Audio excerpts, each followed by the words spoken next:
नमस्कार, बहुत स्वागत है आप सभी का। सवाल मध्य प्रदेश का आप देख रहे हैं और आपके साथ मैं हूं सोनल। मध्य प्रदेश में चुनाव सिर्फ तारीखों और चरणों का खेल नहीं रहने वाला। चुनाव कराने का पूरा सिस्टम बदलने की तैयारी हो रही है।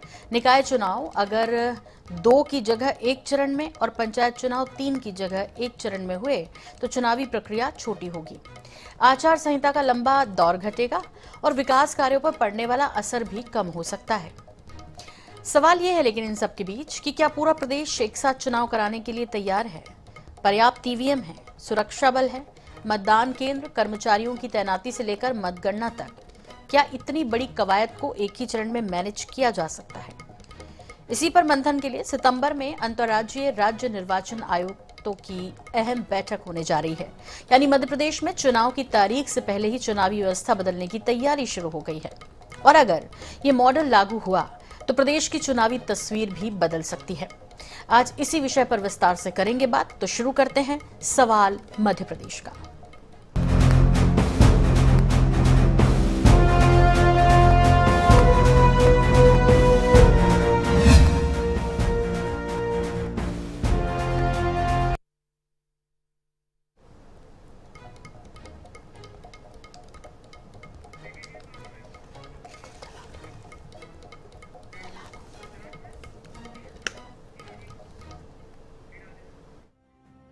मध्य प्रदेश में चुनाव प्रक्रिया को छोटा और तेज करने की तैयारी है।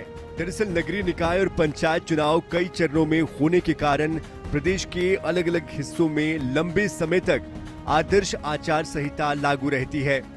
इसका असर विकास कार्यों के साथ साथ शासकीय योजनाओं और आम जनता के रोजमर्रा के कामों पर भी पड़ता है। राज्य निर्वाचन आयोग अब नगरीय निकाय चुनाव 2 चरणों की जगह 1 चरण में कराने की तैयारी कर रहा है। त्रिस्तरीय पंचायत चुनाव भी 3 चरणों की जगह 1 चरण में कराने की संभावनाओं पर काम किया जा रहा है। तकनीकी पहलुओं और दूसरे राज्यों में अपनाए गए सफल मॉडल को समझने के लिए महत्वपूर्ण बैठक होने जा रही है। 16 और 17 सितंबर को रायपुर में अंतर्राज्यीय राज्य निर्वाचन आयुक्त की बैठक होगी। इस बैठक में मध्य प्रदेश के मुख्य निर्वाचन आयुक्त शामिल होंगे। राज्य द्वारा अपनाए गए बेस्ट प्रैक्टिस ईवीएम प्रबंधन और चरणबद्ध प्रक्रियाओं को घटाने के मॉडल्स की बात भी करेंगे। वैसे एक ही चरण में पूरे प्रदेश के नगरीय निकायों में मतदान कराने के लिए आवश्यक संख्या में ईवीएम की आपूर्ति और लॉजिस्टिक्स का खाका तैयार किया जा रहा है। मतदान और मतगणना के बीच का समय कम करने, परिणाम तत्काल घोषित करने का मॉडल भी बनाया जा रहा है ताकि पूरी प्रक्रिया इंटर रिलेटेड और त्वरित रहे। अब इन सब को लेकर प्रदेश के राजनीतिक दलों के बीच क्या चर्चा गर्म है, जरा उसे भी सुन लेते हैं। उद्देश्य यही है कि चुनाव हमारे लिए कोई कुर्सी और सत्ता तक पहुंचने का जरिया नहीं, जनता के बीच अपना प्रतिनिधि उधार कर जनता के लोगों के लिए, उनके काम करने के लिए पहुंचाने की जन कल्याणकारी योजनाओं का एक माध्यम है। तो चुनाव के कारण कई बार आचार संहिता लगती है, कई चीजें रुक जाती हैं, कई काम रुक जाते हैं। तो इस मंशा को कि काम जनता के नहीं रुकने चाहिए, इसी मंशा के साथ भारतीय जनता पार्टी की सरकार सभी अपने निर्णय ले रही है। छोटे चुनाव को भाजपा बड़े पैमाने पर, बड़े स्तर पर लड़ने की तैयारी कर रही है। जो लोकतंत्र का विकेंद्रीकरण है और जो चुनावों का विकेंद्रीकरण पंचायत के त्रिस्तरीय मॉडल के साथ होता है, उसकी भावना के ठीक विपरीत है। क्योंकि ये चुनाव पूरे प्रदेश में जब एक साथ लड़े जाएंगे तब इसमें मुझे नहीं लगता कि फिर स्थानीय मुद्दे बहुत ज़्यादा असर डालेंगे। ये विधानसभा या लोकसभा के तरीके से चुनाव लड़े जाएंगे। ये तो रहा राजनीतिक नजरिया, लेकिन विश्लेषकों की माने तो एक ही चरण में पूरे प्रदेश में चुनाव कराना अपने आप में बड़ी प्रशासनिक और तकनीकी चुनौती है। वैसे कई चुनौतियों को चुनाव आयोग ने पहले भी पार किया है। अगर एक ही चरण में नगरीय निकाय और पंचायत चुनाव होते हैं तो इससे प्रदेश की जनता का बहुत फायदा होगा। Bureau report, INS 24/7 Bhopal.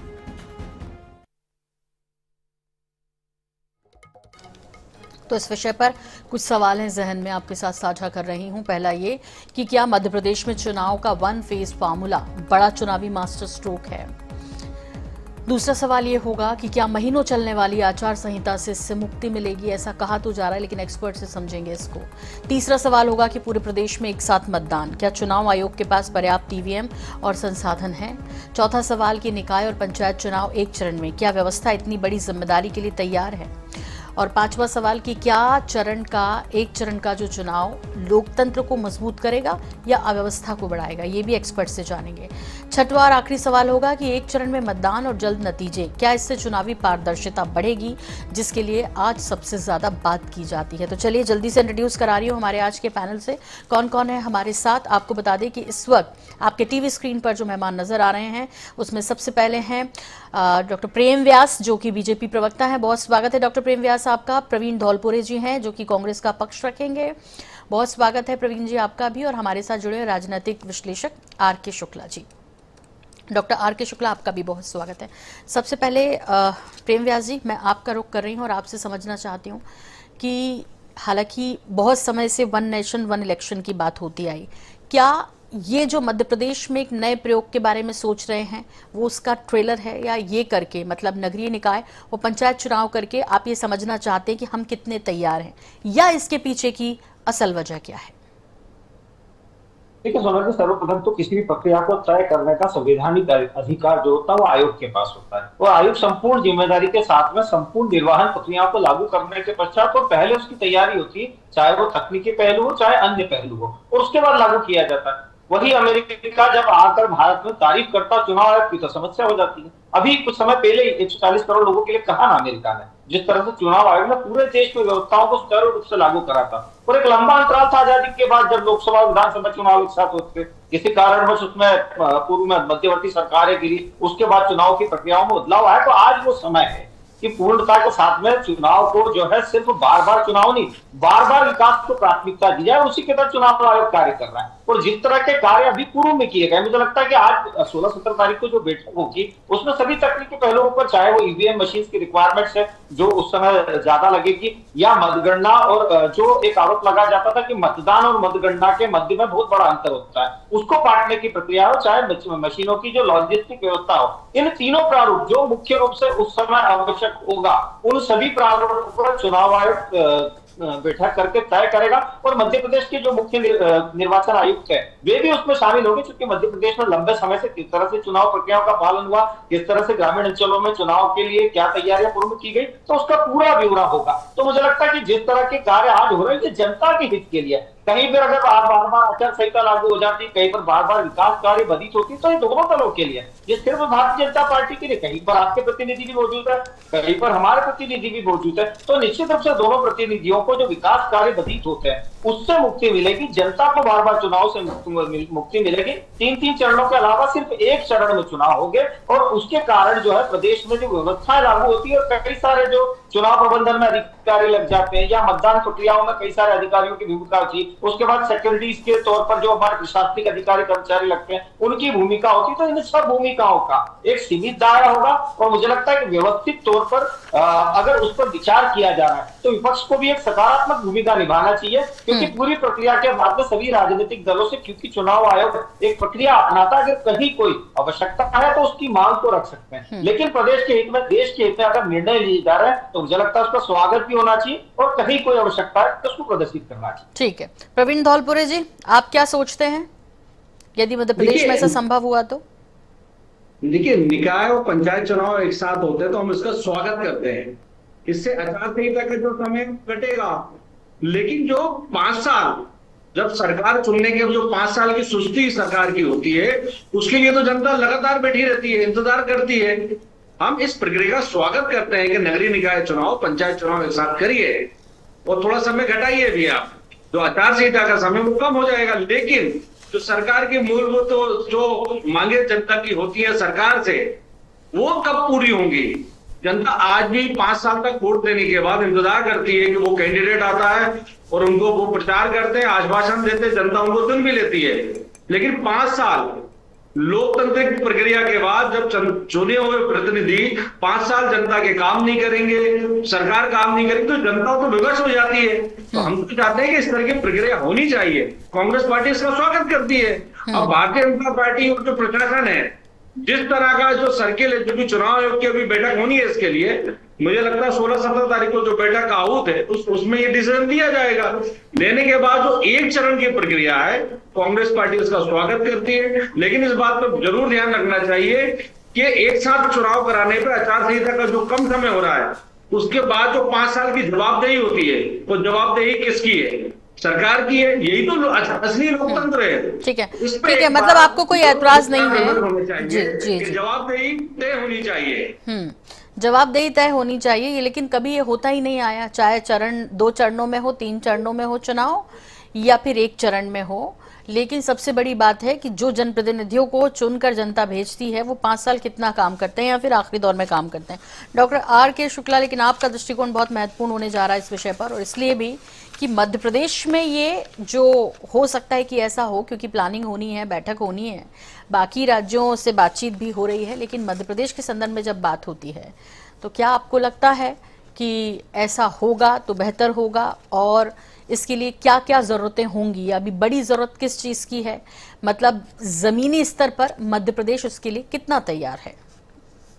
देखिए, सर्वप्रथम तो ये बड़ा ही सुखद विषय है कि हमारे प्रदेश की दोनों ही राजनीतिक पार्टियां इसका स्वागत कर रही हैं। भारतीय जनता पार्टी भी स्वागत कर रही है, अभी हमारे कांग्रेस प्रवक्ता जी ने भी स्वागत किया है, मैं भी स्वागत करता हूं। शायद पूरा प्रदेश इसका स्वागत करेगा। उसके पीछे मुख्य वजह है ये, क्योंकि प्रदेश स्तरीय चुनाव है, निकाय चुनाव है, पंचायत चुनाव है, इसका जो खर्चा है वो प्रदेश सरकार को उठाना पड़ेगा।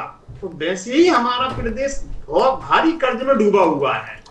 अगर 1 चरण में चुनाव होते हैं तो निश्चित रूप से सरकार का पे जो आर्थिक बोझ बढ़ने वाला है वो कम हो जाएगा। अभी सरकार पंचायत चुनाव 2 चरण में कराने का बोल रही है। मेरा तो सुझाव है आप दोनों को एक ही साथ कराइए, नगर निगम भी कराओ, पंचायतों भी कराओ। अगर ऐसा चुनाव आयुक्त करते हैं मध्य प्रदेश के, तो उन्हें सबसे बड़ी समस्या क्या दिखाई देगी? ईवीएम मशीनों, क्योंकि हमारे कर्मचारी हैं, सुरक्षा भी है पर्याप्त। किसी चुनाव में तीनों चीजें ही तो लगती हैं। एक स्टूडेंट्स लगते हैं जिन्हें हम ईवीएम मशीन बोलते हैं, दूसरी सुरक्षा करने के लिए हमें सुरक्षा बल चाहिए जो देश में पर्याप्त है, तीसरा लगता है सरकारी कर्मचारी। तो सरकारी कर्मचारी भी है। अगर हम इन्हीं चुनाव को 2-5 चरणों में ले जाते हैं तो निश्चित रूप से उस समय अवधि में पूरी व्यवस्थाएं, पूरी सरकारी मशीनरी और कर्मचारी चुनाव में ही लगे रहते हैं। तो सबसे बड़ा फायदा तो होगा प्रदेश को, प्रदेश की जनता को, तो जो आर्थिक बोझ है वो कम हो जाएगा। दूसरी चीज, ये जो लंबी अवधि में चुनाव होने के कारण से जो अदर प्रशासनिक डिसीजन है जो नहीं हो पाते हैं समय पर, उन पे भी लगाम लगेगी, वो समय पर होगा। अब जो इसमें एक आशंका व्यक्त की जा रही है कि साहब सरकार, क्योंकि पूरे प्रदेश में एक स्तर पर होगा तो एक माहौल बनेगा, तो इसके 2 पहलू मुझे लगता है कि अगर जो भी सरकार, जिस पार्टी की सरकार है, भारतीय जनता पार्टी के पक्ष में माहौल बनता है, तो ऐसा भी तो माना जा सकता है कि साहब जो भारतीय जनता पार्टी के विपक्ष में माहौल बन जाए। और अगर ऐसा बनता है, मुझे लगता है ऐसा, तब भी प्रदेश के लिए भलाई होगा। भाई एक पार्टी की सरकार आ जाए तो भी ठीक है, दूसरी की आ जाए तो भी ठीक है। जनता को इससे कोई मतलब नहीं है कि आप किस पार्टी के प्रतिनिधि हो। जनता चाहती है कि उसके काम होना चाहिए। वैसे भी पंच का चुनाव, पंचायत का और नगर निगम का चुनाव जो है दलीय आधार पर तो वैसे भी नहीं होते हैं। भाई आप वोटिंग करने जाते हो तो सबका एक अपना चुनाव सिंबल होता है, ना वहां कमल होता है, ना वहां पंजा होता है, प्रत्याशी होते हैं। तो जो आशंकाएं व्यक्त की जा रही है, मुझे लगता है उनको दूर किया जाना चाहिए, क्योंकि 16-17 तारीख को रायपुर में चुनाव आयोग की बैठक है, और मैं चाहूंगा कि उस बैठक के बाद या पहले जो भी प्रदेश की समस्त रजिस्टर्ड राजनीतिक दल हैं, उनकी भी एक बैठक होना चाहिए चुनाव आयोग के साथ। अगर किसी राजनीतिक दल को कोई सुझाव देना है या उसमें कोई नियमों में इन्हें बदलाव चाहता है तो लिखित में लेकर जाए, और उसका कारण भी बताए कि साहब हम ऐसा क्यों चाहते हैं। मैं इसका पूर्ण समर्थन करता हूँ। One nation one election policy देश हित में है। इसमें पारदर्शिता को लेकर समय समय पर डॉक्टर R.K. शुक्ला सवाल उठते हैं, तो आपको लगता है कि इससे पारदर्शिता भी बनी रहेगी या ज्यादा बेहतर होगी, बढ़ेगी? देखिए मैडम, मेरा शुरू से मानना रहा है, जो भी देश की संवैधानिक संस्थाएं हैं उन पर सबको विश्वास होना चाहिए। रहा सवाल पारदर्शिता का, मैं छोटा सा उदाहरण देता हूं। अभी बिहार में बांदीपुर चुनाव हुआ है, वहां भारतीय जनता पार्टी की सरकार है, भारतीय जनता पार्टी का राष्ट्रीय अध्यक्ष वहां का 30 साल से विधायक रहे हैं, वो अपना बूथ हार जाते हैं, विधानसभा भी हार जाते हैं। अगर पारदर्शिता नहीं होती तो क्या ये संभव था? शायद नहीं। मतलब हमारे देश में कहीं भी चुनाव हो, प्रदेश की बात नहीं कर रहा हूँ, पूरे देश में पारदर्शिता रहती है। अगर कोई छोटी मोटी किलू घटनाएं घटती हैं उनको दूर किया जा सकता है, लेकिन सिर्फ एक पारदर्शिता के कारण या एक क्लू निकालने के कारण संवैधानिक संस्थाओं पे अविश्वास नहीं किया जाना चाहिए। ठीक है, इसके बाद तो प्रवीण धौलपुरे जी के पास जाना ही बनता है, क्योंकि वही समय समय पे जहां हारते हैं वहां ईवीएम की बात करने लगते हैं। अब आपने चूंकि जिस तरह से उदाहरण दिया उसके बाद मुझे लगता है ये बात भी खत्म हो जाएगी। प्रवीण धौलपुरे जी,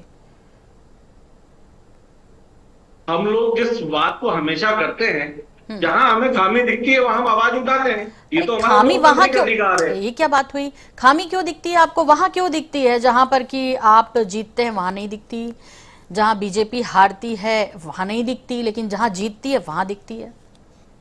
नहीं, देखिए, चुनाव के दौरान का एक जो माहौल होता है उससे समझ में आ जाता है कि चुनाव के परिणाम क्या होंगे। उस परिणाम के आकलन करके ही हम लोग बात करते हैं ना।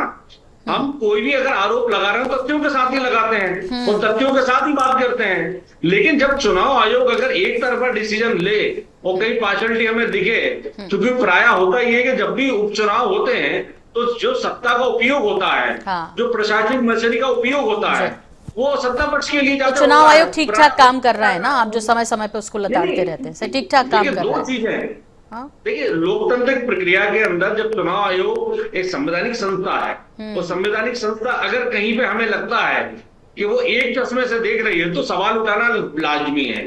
फिर उनको मैं वही कह रही हूँ, आप बड़े फ्लेक्सिबल हैं। चलिए ठीक है, ठीक है, मैं आपसे ये चाहती हूँ बस जानना कि पारदर्शिता आएगी, जैसा अभी डॉक्टर आर के शुक्ला ने कहा।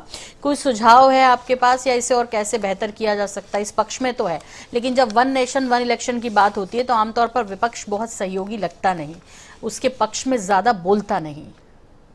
नहीं, देखिए, इसमें दो चीजें हैं। वन नेशन वन इलेक्शन को लेके जब खाका तैयार किया जाता है तो हमें पहले ये देखना पड़ेगा क्या इतनी ईवीएम मशीन हमारे पास है, इतना मेन पावर हमारे पास है, इतना प्रशासनिक अमला हमारे पास है कि हम त्रिस्तरीय पंचायत चुनाव हो, नगरीय निकाय हो या ये पंचायत जो एक साथ करा पाएंगे। तो उसके दौरान चूंकि पूरे क्षेत्र के अंदर नेताओं को प्रचार भी करना, जनता संवाद भी करना है, और जो ये वादे होते हैं खासतौर से भारतीय जनता पार्टी के विपक्ष में जो भी वादे किए जाते हैं उन वादों का अमली जामा पहनाने के लिए क्योंकि हमें जनता के मन तक उतरना पड़ता है, वो सब व्यवस्थाएं देखने के लिए हमें चुनाव आयोग से, क्योंकि इस बार जब ये विषय आ रहा है तो हम भी चाहते हैं कि विषय होना चाहिए। इससे चूंकि प्रदेश का जो अर्थ है वो थोड़ा कम होता है, आर्थिक जो व्यवस्था है वो थोड़ी कम होती है, तो संदेह नहीं है। लेकिन भविष्य के घर में जो होगा हम चुनाव आयोग को देखना चाहेंगे कि वो किस तरह खाका पहले तैयार कर रहा है।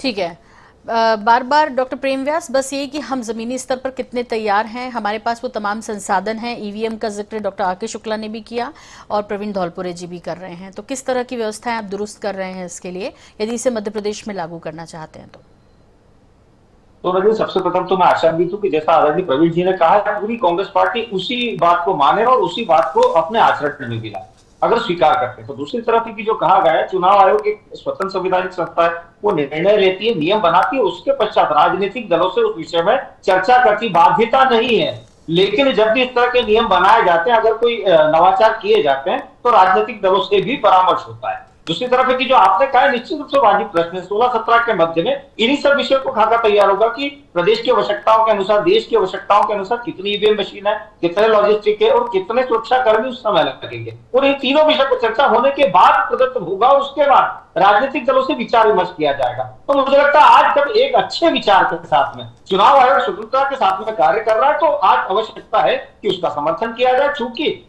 इससे देश और प्रदेश का बहुतायत में जो समय खराब होता था, या जो चुनाव प्रक्रियाओं में बार बार अभी आवश्यकता बार बार चुनाव में जाने की नहीं है, बार बार विकास में जाने की। जब बार बार विकास में जाया जाएगा तभी तो 5 वर्ष की जनता मूल्यांकन कर पाएगी। अगर आचार संहिता का बहाना बनाकर हम हो या आप अगर कहीं से कोई बाधित करते हैं किसी विकास प्रक्रिया को तो वो प्रश्न भी हट जाएगा। दूसरी तरफ प्रदेश का जो बहुतायत में पैसा उपयोग होता है वो भी समाप्त हो जाएगा। तीसरी तरफ जो सरकारी कर्मचारी अधिकारी जिनकी बार बार ड्यूटी लगाई जाती है वो भी इससे मुक्त हो पाएंगे। तो मुझे लगता है सभी प्रारूपों को अगर मूल्यांकन किया जाएगा तो निश्चित रूप से एक अच्छी पहल है। सभी पहलुओं पे जो आदरणीय विश्लेषक जो हमारे उन्होंने भी कहा, जो आदरणीय प्रवीण जी ने भी कहा, उसका पूरा खाका चुनाव आयोग तैयार कर रहा है, उसको प्रदर्शित भी किया जाए। व्यवस्थित ढंग से चुनाव हो, सब चाहते हैं एक बार हो, ये भी सब चाहते हैं कि बार बार कोई उलझना नहीं चाहता।